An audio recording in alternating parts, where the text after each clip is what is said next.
नमस्कार दोस्तों, advance classes online मंच पे मैं ब्रिजेश कुमार आपका हार्दिक अभिनंदन करता हूं। तो तैयार हो जाइए करंट अफेयर्स के क्वेश्चंस के साथ।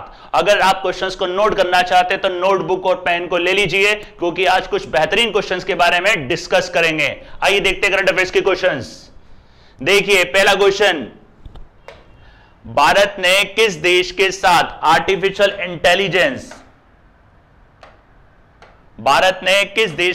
आर्टिफिशियल इंटेलिजेंस अनुसंधान और विकास पहल शुरू की है? जैसे कि आप देख रहे हैं, आपको यहां पे लिख रहा है IUSSTF। इसकी फुल फॉर्म है India US science and technology forum, ये इसकी फुल फॉर्म है। तो नाम से आपको मालूम पड़ गया होगा, भारत ने किसके साथ करा है? अमेरिका के साथ, यूएस के साथ। याद रखिएगा, आर्टिफिशियल इंटेलिजेंस अनुसंधान और विकास पर शुरू की गई। किसके साथ? ये IUSSTF। इसका जो मुख्यालय याद रखिएगा दोस्तों, इसका मुख्यालय अमेरिका में और इसकी स्थापना, इसका मुख्यालय है अमेरिका में, यूएस में ही है इसका मुख्यालय। और इसकी जो स्थापना हुई थी, इसकी स्थापना वर्ष 2000 में हुई थी। इसकी स्थापना हुई थी वर्ष 2000 में। दोस्तों याद रखिएगा, इसकी स्थापना वर्ष 2000 में इसकी स्थापना हुई थी। और इसकी जो पहल है, वो पहल है USIAI, मतलब US India artificial intelligence, US India artificial intelligence. याद रखिएगा, ये इसकी पहल है। तो भारत ने किसके साथ करार किया है? भारत ने किसके विकास के लिए, अनुसंधान और विकास के लिए पहल शुरू की है। ये जो पहल है वो है आपकी यूएस इंडिया आर्टिफिशियल इंटेलिजेंस। और ये किसके तहत होगा? ये फोरम है India US science and technology forum, जैसे कि आप यहाँ पे फुल फॉर्म देख रहे हैं। इसकी स्थापना कब हुई थी? 2000 में। याद रखिएगा दोस्तों, बाकी के देशों की मुद्राएं भी याद रखिएगा। मैंने कहा था आपको, आपकी करंट अफेयर्स के साथ साथ मैं आपके देश, मुद्राएं और बाकी सारी चीजें भी अच्छी करवा दूंगा। तो इसकी याद इसे एक बार रिपीट करता हूं, जापान की टोक्यो, रशिया की मॉस्को, इंग्लैंड की लंदन। याद रखिएगा, इंग्लैंड की राजधानी क्या है? लंदन। और इसकी मुद्रा क्या है? पाउंड। इंग्लैंड की मुद्रा क्या है? पाउंड। अगला क्वेश्चन देखते दोस्तों। अगला क्वेश्चन आपके सामने देखिए, केंद्रीय स्वास्थ्य मंत्रालय द्वारा प्रदान की जाने वाली टेलीमेडिसिन सेवा का नाम क्या है? बताइए। ये आपको दिख रहा होगा, टेलीमेडिसिन सेवा। ये डॉक्टर है जो आपको सलाह देने का काम कर रहा है। इसका नाम है ई-संजीवनी। इसका नाम याद रखिएगा दोस्तों, ई-संजीवनी। ये देश के लगभग 31 राज्य और केंद्र शासित प्रदेशों में शुरू की गई थी। शुरू हो चुकी है, मतलब की गई थी, सब में ही अब शुरू हो गई है। याद रखिएगा, ई-संजीवनी, इसका नाम है ई-संजीवनी। इसका है ऐप के जरिए परामर्श। इसमें ध्यान रखिएगा, ऐप के जरिए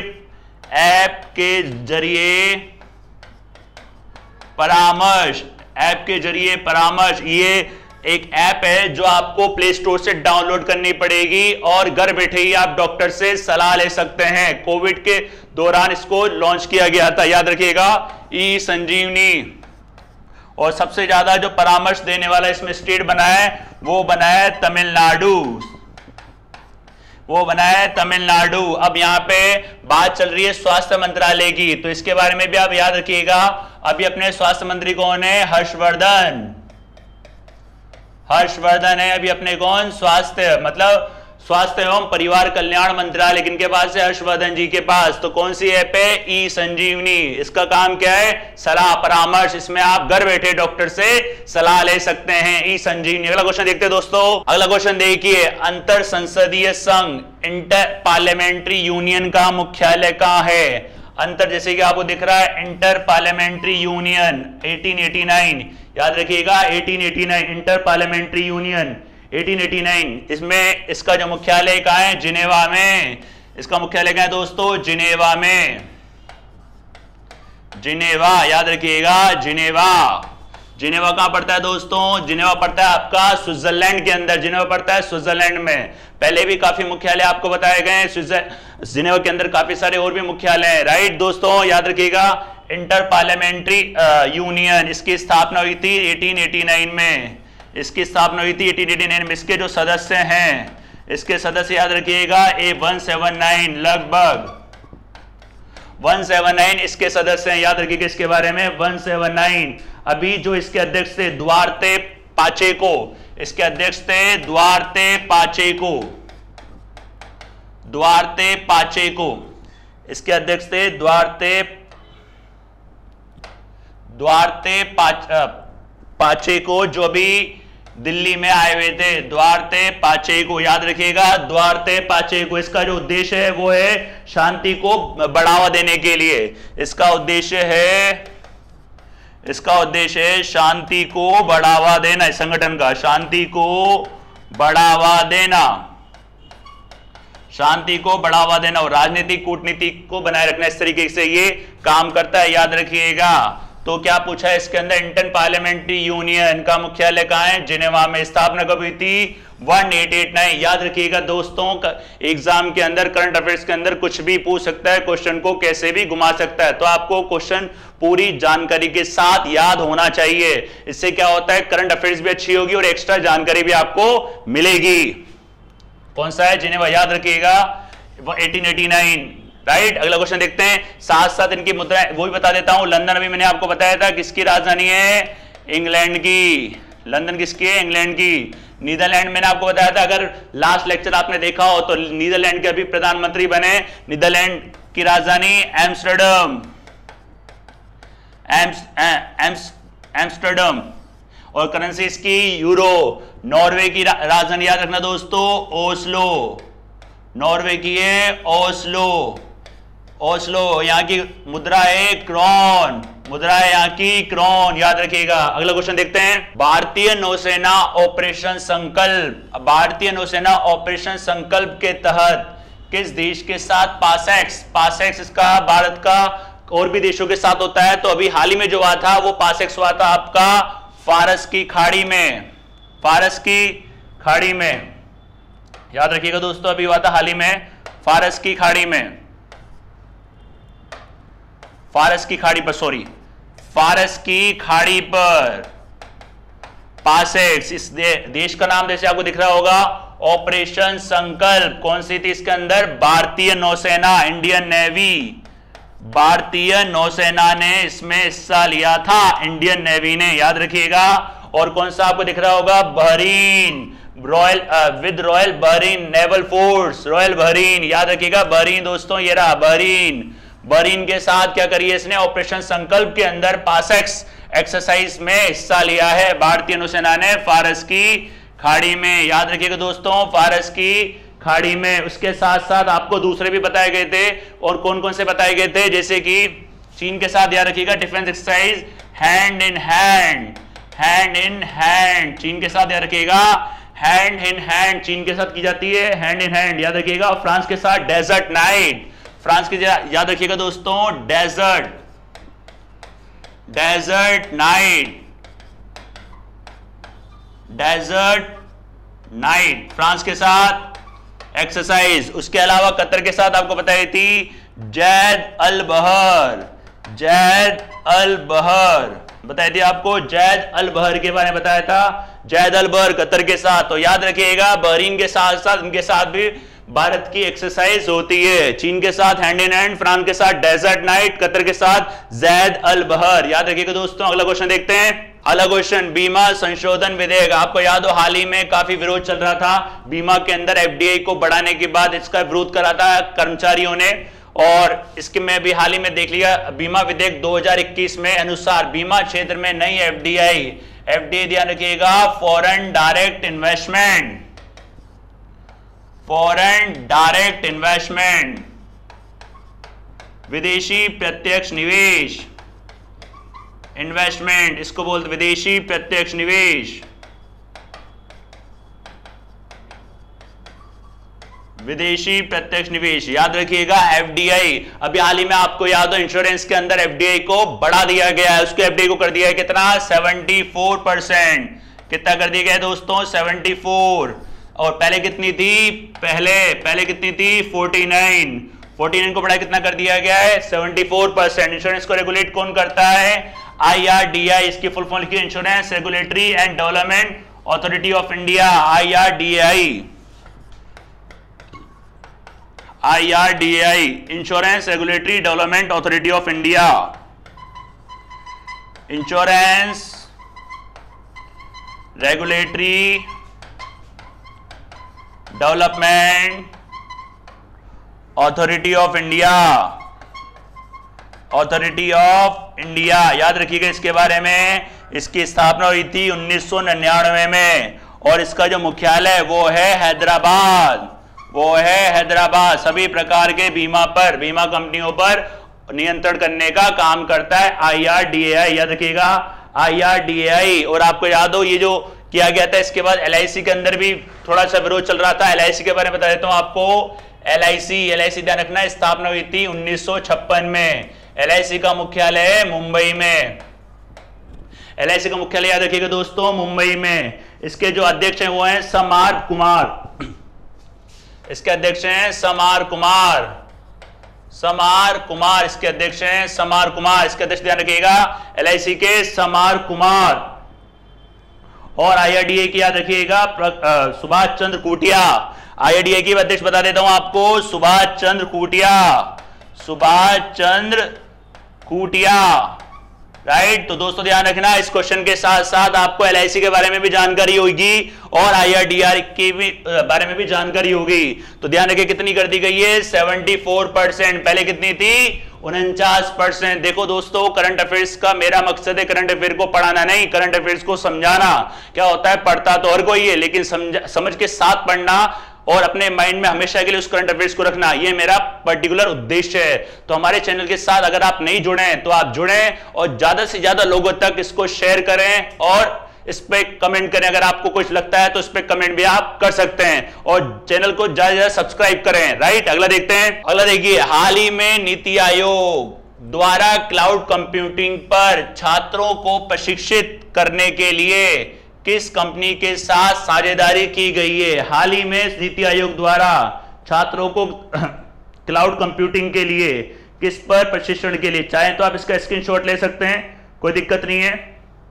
स्क्रीनशॉट लेना चाहें तो आप इसका ले सकते हैं, ठीक है। बताइए, आप पे आपको दिख रहा होगा अमेजॉन वेब सर्विस, अमेजॉन के साथ इसका करार किया गया है। अमेजॉन, याद रखिएगा अमेजॉन के साथ इसका करार किया गया है अभी, राइट दोस्तों। अमेजॉन जानते ही आप लोग आजकल ऑनलाइन शॉपिंग करते ही हैं। नीति आयोग की बात करूं तो मैं, नीति आयोग याद रखिएगा, नीति आयोग नेशनल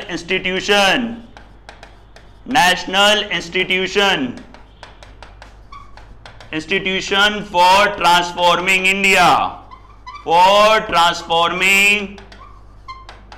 इंडिया, ये नीति आयोग कब बना था आपका 2015 में, याद रखिएगा। इसके जो उपाध्यक्ष हैं राजीव कुमार, और अगर सीईओ की बात करूं, इसके सीईओ हैं अमिताभ कांत, याद रखिएगा। योजना आयोग को हटाकर नीति आयोग बनाया गया था। स्क्रीनशॉट ले लीजिए अगर आप इसको लेना चाहते हैं तो, ठीक है। और इसके अमेजॉन के सीईओ कौन है भी याद रखिएगा दोस्तों। अभी हाल ही में आपको याद हो अमेजॉन के सीईओ भी चेंज हुए हैं, जिनका नाम है एंडी जेसी, याद रखिएगा एंडी जेसी। और जैसे कि आपको मालूम हो, पहले कौन थे इसके, पहले थे जेफ बेजोस, अब वो चेयरमैन कमेटी में शामिल हो गए, मतलब अब चेयरमैन के तहत वो काम करेंगे। तो अभी कौन है इसके, एंडी जेसी। वैसे तो वो भी रहेंगे लेकिन अब इनको नया बना देंगे एंडी जेसी, अमेजॉन के नए सीईओ। गूगल के आप जानते ही इनका नाम है सुंदर पिचई, सीईओ सुंदर पिचई, अल्फाबेट के भी ध्यान रखिएगा सुंदर पिचई। और एप्पल के टिम कुक, याद रखिएगा दोस्तों, सबके बारे में आपको बता दिया। और हाल ही में नीति आयोग ने क्लाउड कंप्यूटिंग पर छात्रों को प्रशिक्षण के लिए किसके साथ करार किया है? अमेजन के साथ। अगला क्वेश्चन देखते हैं। अगला क्वेश्चन देखिए दोस्तों, भारत के मुख्य न्यायाधीश एस.ए. बोबडे ने अपना उत्तराधिकारी किसे बनाने की सिफारिश की है? भारत के मुख्य न्यायाधीश को एस.ए. बोबडे, आपको याद हो एस.ए. बोबडे जो भारत के हैं, ये 47वें नंबर के सीजेआई हैं, चीफ जस्टिस ऑफ इंडिया। अब ये जो रिटायर हो रहे हैं, ये रिटायर हो रहे हैं अप्रैल में, ठीक है। तो इनको बताना पड़ता है कि आपके बाद किसको बनाया जाए सिफारिश के तौर पे। तो इन्होंने सिफारिश की है एन.वी. रमन की। एन.वी. रमन आपके 48वें सीजेआई होंगे। अभी सिफारिश की है, पक्का नहीं है, ठीक है। इन्होंने सिफारिश के तौर पे भेजा है, पक्का होगा जो फिर आपको अपडेट करा दिया जाएगा। क्लास के साथ कंटिन्यू जुड़े रहिए। तो ये कौन से नंबर के होंगे? 48वें। और ये कौन से नंबर के? अभी 47वें नंबर के चीफ जस्टिस ऑफ इंडिया। याद रखिएगा, चीफ जस्टिस ऑफ इंडिया। अगर आप स्क्रीनशॉट लेना चाहते हैं तो ले सकते हैं। अभी कौन है? एस.ए. बोबडे। अगला क्वेश्चन देखते हैं। माय एक्सपेरिमेंट विद साइंस पुस्तक किसके द्वारा लिखी गई है? आप जानते हैं इनकी एक ऑटोबायोग्राफी है जो लिखी है समीर सोनी ने। इनका नाम है समीर सोनी, ठीक है। अपने बारे में इन्होंने कुछ कहा है इस बुक्स के अंदर, अपने स्ट्रगल वगैरह, किस तरीके से माइंड को शांत रखें, वो इन्होंने इसके अंदर बताया है, राइट। इसके बारे में ज्यादा जानकारी रखने की आपको आवश्यकता नहीं है, केवल आपको नाम ध्यान रखना है। कौन है? समीर सोनी। इनका नाम है समीर सोनी। अगला क्वेश्चन देखते हैं। किस राज्य के टीबी उन्मूलन किस राज्य के टीबी उन्मूलन कार्यक्रम को सम्मान मिला है? किस राज्य के टीबी उन्मूलन कार्यक्रम को सम्मान मिला है? मतलब ऐसा राज्य जिसने टीबी के उन्मूलन में काफी अच्छा काम करा था। राज्य का नाम है केरल। याद रखिएगा, राज्य का नाम है केरल। केरल ने इसको काफी अच्छा काम करा था। और आपको याद हो टीबी दिवस कब आता है दोस्तों? 24 मार्च को। बता देता हूं एक बार, अगर आप कंटिन्यू चैनल के साथ जुड़े रहते हैं तो आपके करंट अफेयर्स के साथ साथ जो भी आप लेटेस्ट क्वेश्चन पढ़ेंगे, पुराने क्वेश्चन का रिवीजन भी साथ साथ हो ही जाएगा। जैसा कि मैंने आपको पहले ही बताया था, अगर आप कंटिन्यू जुड़े रहते हैं तो कुछ ना कुछ क्वेश्चंस आपको ऐसे मिलते हैं जो पहले आए हुए हैं। दोस्तों, हमारा मकसद है आपको लक्ष्य तक पहुंचाना, लेकिन लक्ष्य तक पहुंचने के लिए आपको भी हमारे साथ जुड़े रहना पड़ेगा। अगला क्वेश्चन देखते हैं। अगला क्वेश्चन देखने से पहले इसके बारे में एक बार फिर थोड़ा सा रिपीट कर देता हूं। 24 मार्च को क्या आता है? टीबी दिवस। बताया था मैंने आपको इस दिन क्या हुआ था। जो रॉबर्ट कोच हैं, उन्होंने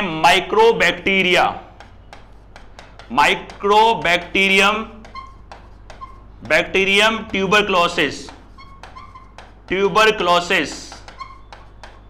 की खोज की थी जो टीबी के इलाज में काम आई थी। टीबी को मैंने बताया था तपेदिक के नाम से भी इसको जाना जाता है। तपेदिक भी आप इसको बोल सकते हो, तपेदिक। और हिंदी में एक और है क्षय रोग के नाम से भी इसको जाना जाता है। याद रखिएगा, टीबी। और किसने अच्छा काम करा है? केरल ने अच्छा काम करा है। और ये बनाया जाता है आपका 24 मार्च को। द क्लॉक इज टिकिंग, इसकी थीम भी आपको बताई थी, द क्लॉक इज टिकिंग। अगर आपने लास्ट लेक्चर देखा होगा तो इसमें आपको पूरी जानकारी ऑटोमेटिकली मिल जाएगी, राइट। अगला क्वेश्चन देखते हैं दोस्तों। अंतरराष्ट्रीय बौद्धिक संपदा सूचकांक में भारत का कौन सा स्थान है? क्वेश्चन देखिए, अंतरराष्ट्रीय बौद्धिक संपदा सूचकांक में भारत का कौन सा स्थान है? विश्व बौद्धिक संपदा, पहले बता दूं आपको, विश्व बौद्धिक संपदा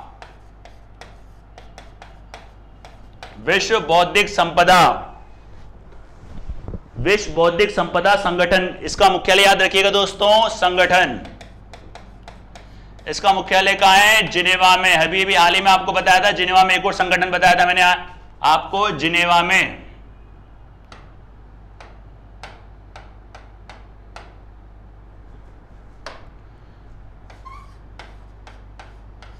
जिनेवा में इसकी स्थापना याद रखिएगा, इसकी स्थापना 1967, इसकी स्थापना हुई थी 1967 में दोस्तों। और इसके अध्यक्ष हैं डैरेन टैग। इसके अध्यक्ष भी याद रखिएगा, इसके अध्यक्ष हैं डैरेन टैग इसके अध्यक्ष हैं। ये हो गया विश्व बौद्धिक संगठन। ये कहां पड़ता है आपका? जिनेवा में। भारत का स्थान आपको लग ही रहा होगा, भारत का स्थान है इसके अंदर 40वां। भारत का स्थान है 40वां 53 में से। भारत का जो स्थान है याद रखिएगा दोस्तों 40वां, कितने में से? 53 में से। और अगर पिछली बार की बात करें, पिछली बार भारत का स्थान था 32वां 53 में से। ठीक है, 32वां 53 में से। इसको तैयार करता है यूएस चैम्बर ऑफ कॉमर्स के मूल्यांकन द्वारा। यूएस चैम्बर ऑफ कॉमर्स इसका मूल्यांकन करता है। यूएस चैम्बर ऑफ कॉमर्स इसका क्या करता है? मूल्यांकन। इसका मूल्यांकन करता है। उस मूल्यांकन के बाद ये रिपोर्ट तैयार की जाती है। याद रखिएगा दोस्तों, उस मूल्यांकन के बाद ये रिपोर्ट तैयार की जाती है। पूंजी अनुसंधान और विकास, इसमें देखना उद्योग पूंजी इसमें लिया जाता है। उद्योग पूंजी, उद्योग पूंजी विकास, ठीक है, निजी क्षेत्र के अंदर। उद्योग पूंजी विकास निजी क्षेत्र के अंदर इसके अंदर लिए जाते हैं। याद रखिएगा, निजी क्षेत्र में, निजी क्षेत्र में लिए जाते हैं।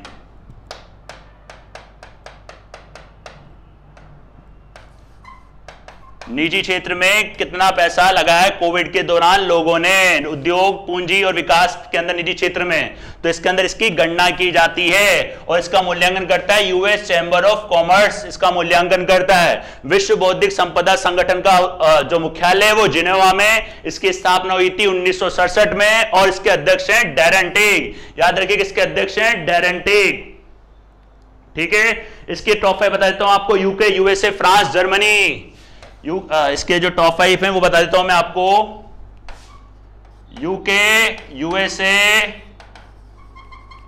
France, Germany. UK, USA, France, Germany. याद रखिएगा, यूके, यूएसए, फ्रांस, जर्मनी और स्वीडन। इधर लिखता हूं नीचे, स्वीडन और स्वीडन। ये है टॉप 5। टॉप 5 किसमें? अंतरराष्ट्रीय बौद्धिक संपदा सूचकांक में टॉप 5 याद रखिएगा। यूके, यूएसए, फ्रांस, जर्मनी और स्वीडन। भारत का कौन सा स्थान है? 40वां। और अगर पूछे पिछले साल कौन सा था, कितना था? 32वां। कितने में से? 53 में से। इसका मूल्यांकन किया जाता है यूएस चैम्बर ऑफ कॉमर्स के द्वारा। इसका मूल्यांकन किया जाता है और इसमें उद्योग पूंजी विकास और निजी क्षेत्र में कितना पैसा लगाया गया था कोविड के दौरान, निजी क्षेत्र में कोविड के दौरान, उसकी इसमें गणना की जाती है। राइट, तो ये थे करंट अफेयर्स के आज के लेटेस्ट क्वेश्चन जो आपको बताए गए थे। देखिए दोस्तों, हर एक क्वेश्चन आपने ध्यान से देखा होगा तो हर एक क्वेश्चन के साथ साथ कोई ना कोई जानकारी आपको मिलेगी ही मिलेगी। कोई क्या होता है, करंट अफेयर अपन पढ़ते तो हैं लेकिन वो याद नहीं होती है। लेकिन अगर आप चैनल के साथ कंटिन्यू जुड़े रहते हैं तो आपको करंट अफेयर्स याद कराने की जिम्मेदारी हमारी है और आप भूलोगे भी कभी नहीं। इसलिए हमेशा कोशिश करें लेक्चर के साथ कंटिन्यू बने रहें। डेली लेक्चर अपलोड होता है और उसको डेली देखें और जो जो आपको नया मिलता है उसको नोट करते जाएं। अब मिलेंगे नेक्स्ट क्लास में नए करंट अफेयर्स के लेटेस्ट क्वेश्चन के साथ। धन्यवाद।